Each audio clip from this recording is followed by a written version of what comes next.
Fais attention aux étirements, ça peut créer des douleurs. Peut-être que ça peut te paraître bizarre, mais oui, les étirements peuvent parfois avoir des conséquences douloureuses. Je t'explique avec un exemple très simple. Les muscles des cuisses, c'est à l'arrière des cuisses, là, ce qu'on appelle les ischios. Moi, personnellement, ils étaient très tendus. Et je voulais les assouplir parce que je voulais me libérer de ces tensions. Par définition, ces tensions indiquent que j'ai des organes qui ne fonctionnent pas très bien, donc je voulais les étirer. Plus j'étire ces muscles, plus le lendemain ils me le font payer. Et plus je me déclenche des maux de tête. Et c'est juste logique parce que quand je fais ça, je tire sur tout mon système digestif qui soutient mon énergie naturelle qui est foie vésicule biliaire. Donc, j'ai une répercussion sur la tonicité de mes muscles. Donc, je pars en tension à différents niveaux et sur mon système nerveux, et ce qui aboutit à de la pression au niveau de la tête. Du coup, j'étais découragée. Je me disais, mais comment je vais faire si je ne peux pas étirer mes muscles puisque ça me crée plein de problèmes après. Eh bien, j'ai ma réponse maintenant, j'utilise les muscles profonds.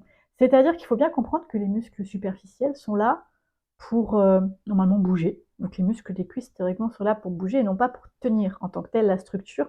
La structure est tenue par des petits muscles profonds, d'accord?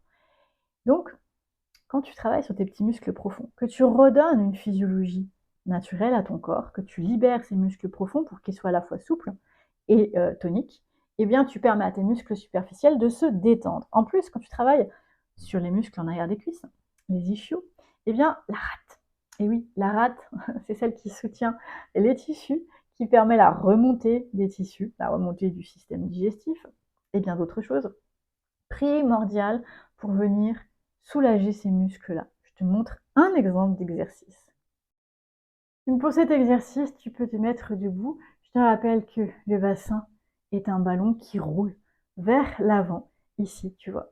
Et en position debout, l'idée c'est d'enfoncer les orteils comme s'ils voulaient attraper le sol, tu sais, comme les doigts là qui se ferment, et essayer de monter les genoux vers soi. Mais les pieds restent au sol. Donc qu'est-ce qui se passe? Tu engages les muscles ici. Ce qui fait engager les muscles ici, ce qui joue sur plein de petits muscles profonds que tu n'as peut-être même pas conscience. Et tu respires. Donc, je rappelle, c'est le bassin qui bascule, les orteils qui s'enfoncent dans le sol et qui essayent d'attraper quelque chose, et les genoux qui veulent remonter vers toi. Et tu respires. Et quand tu fais ça, tu travailles sur ta rate, entre autres, et tu viens aider la souplesse de tes muscles des cuisses ici. Voilà, je te partagerai d'autres exercices maintenant si tu veux travailler sur ta physiologie. N'hésite pas à aller sur le www.instrucsanté.com, commander un bilan, pourquoi pas, ou des exercices pour t'aider à retrouver une physiologie harmonieuse qui te donne souplesse et force.